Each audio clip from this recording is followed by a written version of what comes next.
Hello girls, मैं हूं doctor Shweta व्यास, सहायक आचार्य गृह विज्ञान, राजकीय मीरा कन्या महाविद्यालय उदयपुर राजस्थान। और हम आज पढ़ेंगे प्रैक्टिकल जो आपका चल रहा था, प्रैक्टिकल 1 बेसिक कुकिंग मेथड्स के ऊपर। तो बेसिक कुकिंग के अंदर हम कुकिंग वोकेबलरी पढ़ रहे थे। और लास्ट प्रैक्टिकल में मैंने आपको जो लास्ट लेक्चर था उसमें के तक के टर्म्स आपको बता दिए थे जो कि पकाने में काम आते हैं। अब हम कुकिंग वोकेबलरी यानी काम पकाने में काम आने वाली शब्दावली एल से लगा के जेड तक की आपको बताती हूँ। तो सबसे पहले इसमें आता है लॉइन। लॉइन क्या है? जो मीट का पोर्शन है, जो कि पीछे का पोर्शन लिया जाता है, पुट्ठा भी जिसको बोलते हैं, वो पीछे का जो पोर्शन है उसको कहते हैं लॉइन। फिर आता है मैरिनेट। मैरिनेट यानी कि फूड जो कि ओरिजिनली जिसमें ज़्यादा फ्लेवर नहीं होता है उसको तेल मसाले आदि के मिश्रण में लपेटना, जैसे कि पनीर है या फिर जैसे कि कोई पकौड़े के लिए हम कोई मिक्सचर तैयार करते हैं और वो हम चाहते हैं कि जो स्टफ़ है वेजिटेबल्स है उसके अंदर तक वो उसका स्वाद चला जाए। मीट में भी इसको यूज़ करते हैं। तो इस तरह से उसके ऊपर जब लगा दिया जाता है और थोड़ी देर रखा जाता है कुकिंग से पहले और खाने से पहले, तो वो उसके अंदर तक उसका स्वाद चला जाता है और जूसेस में मिक्स हो जाता है, वो टेस्टी हो जाता है। Then mash. मैश माने भोजन को कुचलना या डालना, जिससे कि ढेले या पिंड या गांठें जो है वो ख़त्म हो जाए और जिससे कि वो एक स्मूथ मिक्सचर बन जाए। फिर आता है मेज़र। मेज़र यानी कि नाप तोल। To find out the size, amount और degree of something using a device with standard units, यानी कि चीज़ों को साइज़ करना यानी कि तोलना, उसका नाप देखना, जैसे गिलास से नापते हैं हम, या जो आपकी मेज़रिंग कप एंड स्पून्स हैं उनसे नापते हैं, जिसके अंदर की स्केल बना हुआ रहता है और उससे आप उसको मेज़र करते हैं या फिर तोलते हैं। तो उसमें आ जाता है कि कितने किलोग्राम है या ग्राम्स हैं या लीटर्स हैं। ओके देन फिर है मैरिंज। मैरिंज यानी कि अंडे के सफ़ेद भाग को हिलाना जिससे कि वो सख्त हो जाए। ये आइसिंग के लिए काम में लेते हैं। जब उसको फेंटा जाता है जो एग वाइट है उसको, तो वो हार्ड हो जाता है और उसमें शुगर पाउडर मिला करके और फिर उसको फेंटते हैं जिससे कि वो आइसिंग के लिए काम आता है। तो ये भी एक चीज़ है जो आपको ध्यान रखनी चाहिए। Then mince. मिन्स क्या है? यानी कि भोजन के छोटे छोटे टुकड़े करना, चॉप कर देते हैं, लेकिन ये टुकड़े बराबर होना कोई ज़रूरी नहीं है, बस छोटे टुकड़ों में होना चाहिए। फिर है मिक्स। मिक्स यानी कि दो या दो से अधिक घटकों को, यानी कि जो दो टाइप्स की जो चीज़ें हैं उनको अच्छी तरह से मिक्स करना ताकि वो एक जैसी मिक्स हो जाए और जब भी कोई पोर्शन उठाएं तो बराबर बराबर चीज़ आपको दिखाई दे। वो कुछ भी हो सकती है, सॉलिड, लिक्विड, पाउडर, कुछ भी हो सकता है। फिर मॉइसन। मॉइसन मतलब इतना पानी डालो कि भोजन की सामग्री गीली हो जाए, पर ऐसा नहीं कि पानी की तरह वो एकदम वो हो जाए कि उसमें पानी पानी हो जाए, ऐसा नहीं करना है। सिर्फ उसको मॉइस्ट करना है, यानी कि हल्का नम करना है, उसको कहते हैं मॉइसन। फिर अवन। अवन क्या है? अवन है तंदूर। जो पहले तो तंदूर ही हुआ करते थे जिसमें आप तंदूरी रोटी वगैरह पकाते हैं, और उसी तंदूरों में ही ब्रेड और केक्स भी बना करते थे। भट्टी भी वही चीज़ है। और एक तरह का चूल्हा है जो कि आजकल अब तरह तरह के इलेक्ट्रिक अवन, गैस अवन या सोलर अवन, इस तरह के कई तरह के अवन आने लगे हैं जिनके बारे में और आप अप्लाइंसेस पढ़ेंगे तो आपको आ जाएगा। तो ये एक तरह का किचन अप्लाइंस है जो कि बेकिंग और रोस्टिंग में काम लिया जाता है। Pan fry. पैन फ्राई यानी पैन स्किलेट भी होता है, यानी कि आप फ्राइंग पैन जिसको कहते हैं वो भी पैन ही है, जिसके अंदर थोड़ा सा घी, मक्खन या तेल, मतलब कोई भी फैट डाल के और भोजन को पलट कर पकाना, एक साइड या दो साइड। इसमें आप पराठे पका सकते हो, आप उत्तपम पका सकते हो, टिक्की पका सकते हो, इस तरह की यानी शैलो फ्राई वाली चीज़ें जो है वो आप इसमें पका सकते हैं। Then parchment. पार्चमेंट का नाम आपने सुना होगा कि केक्स वगैरह जो बनाते हैं तब पार्चमेंट यूज़ करते हैं। ये ब्राउन पेपर होता है जनरली, जो कि कितनी हीट भी होने पर जलता नहीं है। नॉर्मल पेपर होगा तो जलने का चांस रहता है, ये जलता नहीं है और उसके केक वगैरह को लपेटने में, नीचे रखने में काम आता है। और बिस्किट्स जब बनाते हैं तभी भी नीचे पार्चमेंट लगाया जाता है ओवन में। फिर आता है पिंच। पिंच तो आप समझते हैं, चुटकी भर कोई भी चीज़ आपको लेनी है, a pinch of salt, a pinch of soda, इस तरह से लिया जाता है। तो ये बहुत थोड़ी सी अमाउंट जब लेनी होती है, 2 उंगलियों के बीच में आ जाए, तो उसको हम पिंच कहते हैं। पोच। पोच क्या है? लिक्विड में धीमी आंच में पकाना। यानी कि जैसे हम सब्जियां बनाते हैं या फिर सूप बनाते हैं, वो धीमी आंच पर पकता रहता है। कढ़ी बनाते हैं आप, तेज़ आंच करने से उफन जाएगा, वो धीमी आंच पे जो पकता रहेगा उसको कहते हैं। फिर आता है पोर। पोर यानी उंडेलना या डालना, किसी बर्तन में डालते हैं तो उसको हम कहते हैं पोर। पोर ग्लास ऑफ मिल्क या पोर ग्लास ऑफ वाटर, इस तरह से जो कहते हैं, तो पानी डालना। फिर प्यूरी। प्यूरी क्या है? मैश करना या चटनी करके गाढ़ा लिक्विड बना। प्यूरी के नाम से आप लोग अब परिचित हो गए होंगे, क्योंकि मार्केट में भी प्यूरी आता ही है। तो ये टोमेटो प्यूरी या और भी कई मसालों की प्यूरी आ सकती है, ये नॉनवेज चीज़ों की भी प्यूरी आ सकती है। जनरली हम टोमेटो प्यूरी इसमें काम में लेते हैं, जिसमें कि ये लिक्विड लिक्विड ही हो जाता है, यानी कि पेस्ट जैसा हो जाता है, जिसके अंदर बीज वगैरह जनरली नहीं होते हैं। फिर रेसिपी। रेसिपी से अब आप लोग परिचित हैं। खाना बनाने के निर्देश हैं, यानी कुछ भी आपको व्यंजन बनाना है, उसको बनाने की जो इंस्ट्रक्शंस जब दिए हुए होते हैं 1 2 3 4 करके, और रेसिपी दी हुई होती है, उसके अंदर इंग्रेडिएंट्स दिए हुए होते हैं, तो वो कहलाती है आपकी रेसिपी। Then roast. रोस्ट यानी भूनना। जब हम मूंगफली या आलू या कुछ भी आप जिसमें भूनते हैं, वो अवन में हो सकता है या फिर आग के ऊपर डायरेक्ट जो भूनते हैं। जब आप होली वगैरह पे आप देखते हैं तो गेहूं की बालियां भूनते हैं, या आलू भूनते हैं, या शकरकंद भूनते हैं, या फिर बाटियां हैं वो बनाते हैं, आप कुक करते हैं। तो हीट में जब अवन पे या फिर फायर के ऊपर जब हम बनाते हैं, कभी कभी ड्राई हीट से जो बन रहा है, तो वो जनरली भूनना कहलाता है।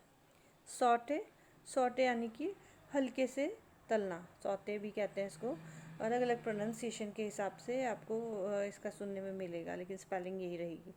तो इसमें जब थोड़े से अमाउंट के अंदर थोड़ा सा जो चलाते हैं हम डायरेक्ट हीट के ऊपर फ्राइंग पैन में डाल के, तो उसको कहते हैं हम सौते। स्कैल्ड बने बिल्कुल तेज़ गरम जो कर लेते हैं, पानी उबालने के तापमान से पहले तक पकाना। जैसे कि दूध उबालते हैं, अब जस्ट उबाल आने वाला है, उससे पहले उसको उतार लिया जाता है। या फिर गर्म पानी में मोटे छिलके वाली सब्जियों को डाल देते हैं, तो छिलका सॉफ्ट हो जाता है, फिर उतारना इजी हो जाता है। तो कुछ इस कामों के लिए उसको यूज़ करते हैं। फिर सीयर। सीयर यानी कि सुखाना। जब हम गरम तेज़ आंच पर डालते हैं, जैसे बहुत ज़्यादा लिक्विड ही हो रहा है, तो हम उसको बहुत तेज़ आंच पे पकाते हैं, ताकि उसका पानी पानी जल्दी जल्दी उड़ जाए और वो थोड़ा ड्राई हो जाए। Season and seasoning. सीज़न मतलब कि खाना जो बनाने के लिए जो मसाला डालते हैं अपन, जो कि उसको टेस्टी बनाता है, जैसे कि गरम मसाला है, या और भी जो तरह तरह के आपके मसाले आते हैं हर चीज़ के साथ में, उसके अंदर बहुत सी चीज़ें हो सकती हैं, जैसे कि नमक, काली मिर्ची, ऑरिगेनो, बेसिल, दालचीनी, या और भी कई हर्ब्स और कॉन्डिमेंट्स होते हैं, या विनेगर होता है। तो ये सब जो मिलाते हैं, तो खाना और भी स्वादिष्ट हो जाता है। नॉर्मल मसालों से ज़्यादा ये चीज़ें होती हैं, तो इसको हम सीजनिंग कहते हैं। और सीज़न यानी कि होता है कि उसको कोई भारी तले के चीज़ पे उसको थोड़ा तेल लगा हुआ हो, और उसमें धीमी धीमी आंच पर पकता रहे, तो भी जो भी कोई भी खुशबू है वो उसके अंदर आ जाएगी, और वो धीमी आंच पर पकाया जाएगा। कभी कभी उसमें खाना थोड़ा सा चिपक भी जाता है, लेकिन ध्यान रखना पड़ता है इसमें। सेट। सेट यानी जमाना। जैसे आइसक्रीम जमाते हैं हम, या फिर कई बार हम बर्फ़ी वगैरह बना करके और उसको थाली में सेट करके करते हैं, तो वो भी सेटिंग होता है। यानी कि जो थोड़ा सा फॉर्मनेस चाहिए होती है, हमको सॉलिड बनाना होता है चीज़ को, या सेमी सॉलिड बनाना होता है, उसके लिए हम उसको सेट करते हैं। देन होता है श्रेड। श्रेड का मतलब है छीलने से भी मतलब है कतरना होता है बारीक बारीक टुकड़ों में, जैसे हम ग्रेट करते हैं, ग्रेट से समझते होंगे आप, कद्दूकस करते हैं। तो ये सारी श्रेड्स कहलाते हैं। इसमें बारीक बारीक पतली पतली कतरनें हो जाती है खाने की। ये कई चीज़ों में होता है, जैसे कि नारियल में होता है, या फिर अदरक में होता है, या फिर और भी कई सारी सब्जियों में होता है, जैसे कि लौकी है या ककड़ी है, जो जो अलग अलग रेसिपीज़ के लिए ये काम आता है। Then shift. सिफ्ट का मतलब है छलनी से छानना। ज़्यादातर आप केक की रेसिपीज़ में देखते होंगे कि मैदा डाल करके और सिफ्टिंग करनी है आपको। सिफ्टिंग का मतलब है कि आपको कोई जाली या छलनी के अंदर डाल करके, और उसको जब हम हिलाते हैं तो उसमें से जो बारीक पोर्शन जो है वो इवनली निकल जाता है, और जो डले डले हैं वो रह जाएंगे, और इसकी वजह से एयर भी उसके अंदर आ जाती है, और फिर वो केक जो है फ्लफ़ी बनता है। फिर है सिमर। सिमर का मतलब है धीमी आंच पर पकाना। जब एक बार हम सब्जियां छौंक करके और धीमी आंच पर पकने देते हैं, धीरे धीरे हिलाते रहेंगे तो उसमें बबल्स आते रहेंगे और फिर वो धीरे धीरे चीज़ पक जाती है। फिर स्किम। स्किम का मतलब है ऊपर से उतारना। तो जनरली स्किम में हम मलाई उतारते हैं। बाकी सूप में हो सकता है, स्टॉक्स में हो सकता है, या दूसरी और चीज़ों में होगा जिसमें कि ऊपर से मलाई उतारी जाएगी, उसको हम कहते हैं स्किमिंग। फिर स्पाइडर। आप सोच रहे होंगे स्पाइडर क्या है। स्पाइडर एक स्टैंड है लोहे का जिस पर गर्म बर्तन रखा जाता है, जो हम कहते हैं वो गर्म चीज़ें रखने के स्टैंड। पहले जो स्टैंड अप के कुकर में आया करते थे, उसके ऊपर कंटेनर्स रखे जाते थे, वो भी इसी काम के हैं। और जो हम गैस बर्नर के ऊपर एक स्टैंड रखा रहता है, उसको भी हम स्टैंड कहते हैं। जैसे बड़ा बर्नर है और छोटी चीज़ रखनी है तो एक और स्टैंड उसके ऊपर भी रखा जाता है, उसको भी स्पाइडर कहते हैं। ज़्यादातर जो है ये स्टैंड होते हैं, ये थोड़े ऊंचे होते हैं और वो नीचे अगर कोयले वगैरह रखे हुए हैं और वो गर्म है तो उसके ऊपर अगर रखा गया है जो खाने की चीज़ है तो उसके अंदर हीट पहुंच सके और बर्तन काला नहीं हो, इसके लिए भी इसको यूज़ करते हैं। Then steam. स्टीम का मतलब आप जानते हैं कि भाप से पकाना। तो इसमें गर्म पानी रखा जाता है और उसके ऊपर बर्तन रखा जाता है जिससे कि उसकी भाप जो बनती जाएगी वो खाने में जा कर के और उसको पकाती रहेगी। ये अच्छा मेथड है कुकिंग का। इससे न्यूट्रिएंट लॉस कम होता है और उसका खाने का जो टेक्सचर और शेप है वो अच्छा बना रहता है और उसके टेस्ट भी जनरली ज़्यादा अच्छा आता है। फिर हम आएंगे स्टीप पर। स्टीप यानी कि सूखी भोजन की वस्तुओं को पानी या लिक्विड में तब तक डुबोना जब तक कि उन वस्तुओं का स्वाद लिक्विड में घुल मिल जाए, यानी कि अंदर तक डुबो देना है और जिससे कि वो जो भोजन है ना वो भीग जाए अच्छी तरह से। कभी कभी वो पानी में भिगोया जाता है या फिर कभी कभी हम कुछ हर्ब्स में कोई लिक्विड के अंदर सूप जो बनाने वाले हैं हम उससे पहले, या फिर जब हम चाय बनाते हैं और आप देखेंगे कि गर्म पानी डालते हैं चाय के जो सैशे होते हैं उसके ऊपर, तो जो उसके अंदर की पत्तियों का फ्लेवर है वो पानी के अंदर पूरी तरह से आ जाता है और फिर थोड़ी देर स्टीप करने के बाद हम उनको निकाल लेते हैं तो उस पानी के अंदर उसका फ्लेवर आ जाता है।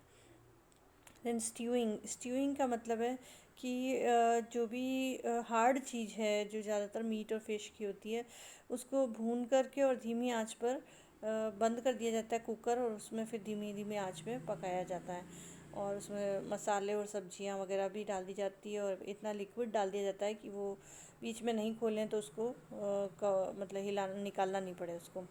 और जनरली क्लोज्ड पॉट में, कुकर में, इन चीज़ों में इनको धीमी आंच पर पकाया जाता है। Then thin. थिन का मतलब है मिक्सचर के गाढ़ेपन को पतला करने के लिए लिक्विड या पानी मिलाना। तो ये तो बहुत इजी आप समझते हैं। Then toss.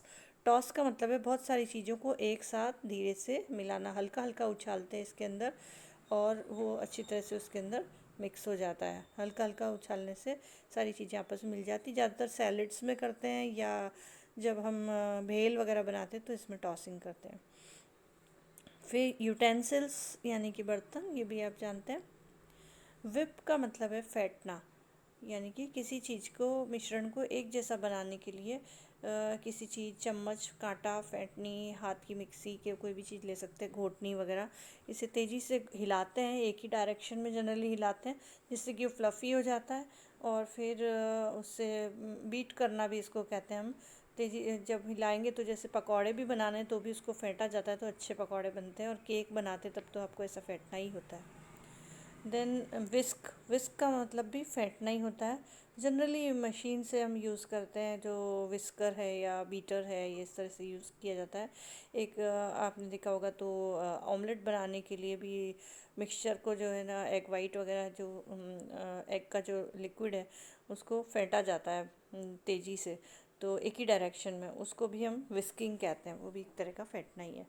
फिर जेस्ट। जेस्ट क्या है कि संतरे या नींबू के छिलके ये फ्लेवर के लिए डाले जाते हैं क्योंकि उसके अंदर जो छिलका है उसमें ऑयल होते हैं, सिट्रस ऑयल्स होते हैं जो कि बहुत ही एक अच्छा फ्लेवर देते हैं और अच्छा कलर भी देते हैं। तो इस तरह से आपने समझ लिया कि ये कौन कौन से टर्म्स है, ये एंड नहीं है। जैसा कि मैं कहती हूँ, ज्ञान कभी ना रुके। तो अगर आपके पास और भी टर्म्स हैं और आप उनको भी इसमें इंक्लूड करना चाहते हैं तो आप सूटेबल अल्फ़ाबेटिकल ऑर्डर में लेकर के और उनको ऐड कर सकते हैं, कोई दिक्कत नहीं है। और जो मैंने आपको बताएं वो तो आप फाइल में नोट कर डाउन कर ही लीजिए। कोई भी टर्म आपको समझ में नहीं आता है तो आप दोबारा पूछ सकते हैं और मैं उसको दोबारा एक्सप्लेन कर दूँगी। Okay, thank you.